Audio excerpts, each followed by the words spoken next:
देखा था ना आपने? अरे पुलिस तो छोड़िए, पानी बरसाने वाली गाड़ी थी, आंसू गोला छोड़ने वाली गाड़ी थी, रबर गोली छोड़ने वाली गाड़ी थी, अग्निशमक की गाड़ियां थी, जैसे मानो किसी आतंकवादी से लड़ाई में आए हैं। इतने बेशरम, इतने निर्लज हो चुकी है आज यह सिस्टम। ऐसा टीम बनाकर आई थी जैसे मानो वो रैयतों से नहीं बल्कि किसी आतंकवादियों से मुकाबला करने आए हैं। क्या हाल होगा आपको सोच के देखिए।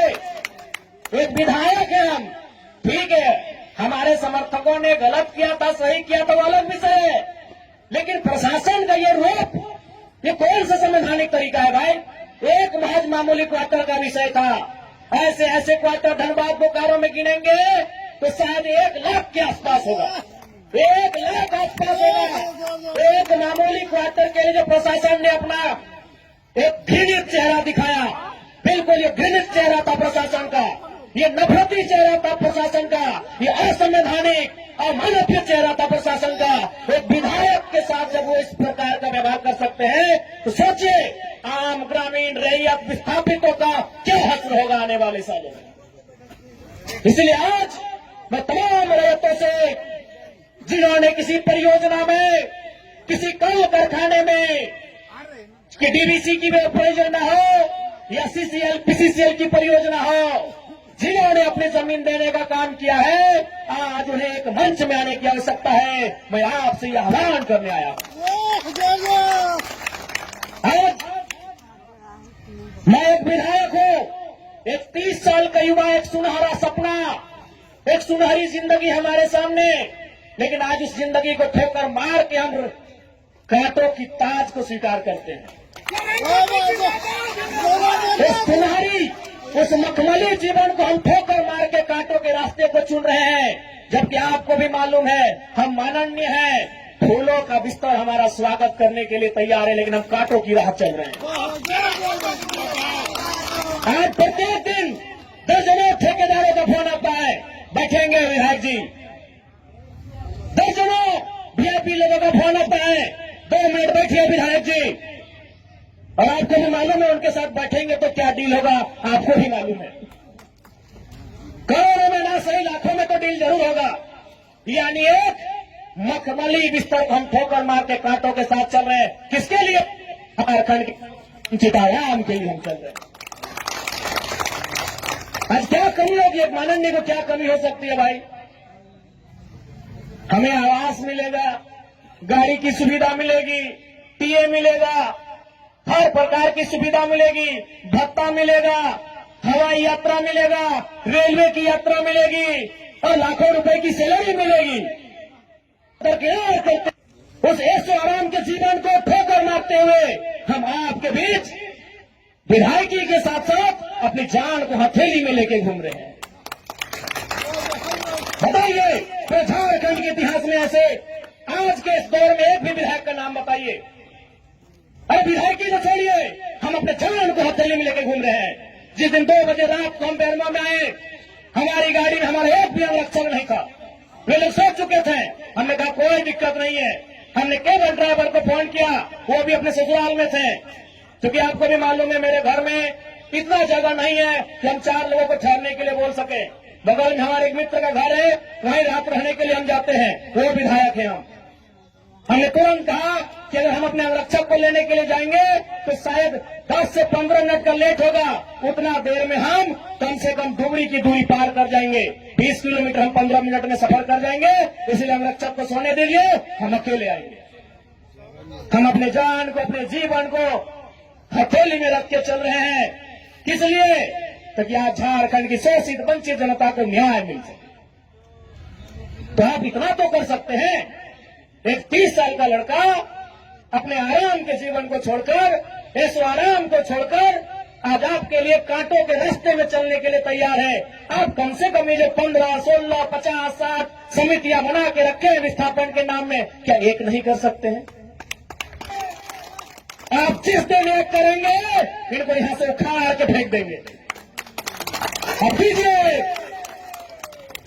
आज बीएसएल में भी हम जाते हैं, वहां 52 समितियां हैं। विस्थापन मोर्चा, विस्थापन क्रांतिकारी मोर्चा, विस्थापन उन्मूलन मोर्चा, तो विस्थापन इनकलाब मोर्चा, 52 से 50 समितियां हैं। आप अपने आप को एक कीजिए, आज अपने निजी स्वार्थ का त्याग कीजिए, आज अपने मन के मतभेद को त्याग कीजिए, क्योंकि आज अगर नहीं समझे तो याद रखिएगा आने वाले 20 सालों में, अरे आज तो कम से कम आपके हिस्से की बात कोई कर पा रहा है, आपकी हक की बात कोई बोल पा रहा है, आने वाले दिन अगर बोलेंगे ना तो शायद आपकी जबान काट ली जाएगी, बिल्कुल काट ली जाएगी। ये कौन सा रूप था? आप ही बताइए, कौन सा रूप था प्रशासन का? आज हो सके आज भी मेरी बात को कुछ लोग तोड़ मोड़ के प्रस्तुत करेंगे कि विधायक के बोल सुनिए। अरे उनको नहीं मालूम है विस्थापन का दर्द क्या होता है। अगर वे विस्थापन को अध्ययन कर लेते तो शायद ये बोली बोलने का अवसर नहीं देखते। इसलिए आज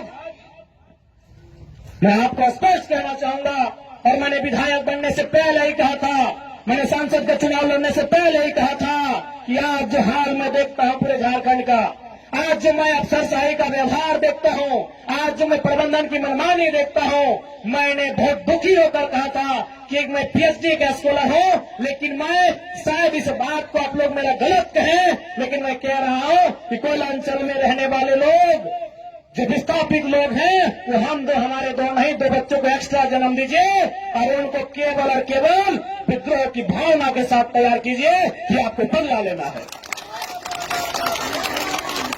बिल्कुल इस मेरी बात से बहुत सारे लोगों को आपत्ति होगी कि माननीय कैसा बोल रहे हैं, लेकिन उनको क्या मालूम कि जिस जमीन को हमारे बाप दादा ने 1970 में दिया है, हमारे बाबूजी मर गए, लेकिन आप भी जवान बेटा बुढ़ापे की ओर चला गया है, लेकिन इंसाफ नहीं मिल पाया। और ये तो गनीमत है। झारखंड के किसान भोले भाले हैं, झारखंड के किसान सरल हैं, झारखंड के किसान सीधे साधे हैं कि आज 1970 की लड़ाई को घिस घिस कर अपने जीवन को, अपने खून को गला गला कर लड़ रहे हैं। अरे ये बंगाल याद होगा तो 1964-65 का दौर था।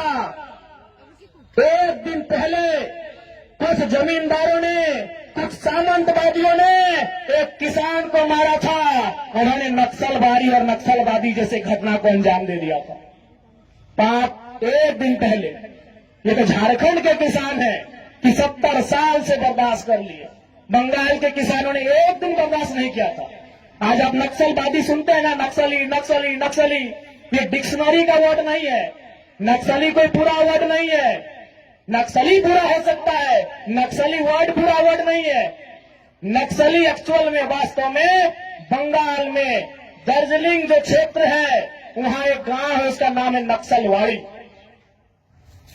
नक्सली कोई डिक्शनरी का शब्द नहीं है जिसको हम लोग झारखंड में सुनते हैं नक्सली।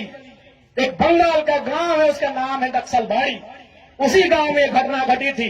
किसानों को कुछ जमींदारों ने, जमींदार को आप प्रबंधन से ही तुलना कर सकते हैं, जमींदार को आप प्रशासन से तुलना कर सकते हैं, तो कुछ जमींदारों ने, उस किसान का नाम था जंगल संथाल, लगभग 6 फुट ऊंचाई का वो किसान था, उसका नाम था जंगल संथाल। उस किसान के कुछ साथियों को लाठी डंडे से पीटने का काम किया था। बदले में एक ऐसा क्रांति आती है, उसे आप नेगेटिव कहिए पॉजिटिव कहिए, वो विषय नहीं है कि आज उसे नक्सलवाद, नक्सली और नक्सलवादी का नाम दिया गया। वे किसानों की घटना थी और उसकी तुलना में तो झारखंड के लोग सीधे साधे भोले भाले लोग हैं। आज 70 साल से पिस रहे हैं, आज 70 साल से घिस रहे हैं। आज कई पीढ़ियां बर्बाद हो गई। आंखों के सामने बूढ़ी माँ इलाज के अभाव में तड़प तड़प के मर गई। आंखों के सामने जवान बेटा बेरोजगारी से तंग आकर खुदकुशी कर लिया। आंखों के सामने इतनी घटनाएं घट गई, आंखों के सामने इतनी घटना घटने के बाद भी आज झारखंड बर्दाश्त कर रहा है। ये बंगाल होता तो आज नक्सलबारी जैसी कई घटनाओं को अंजाम दे चुका होता। फिर भी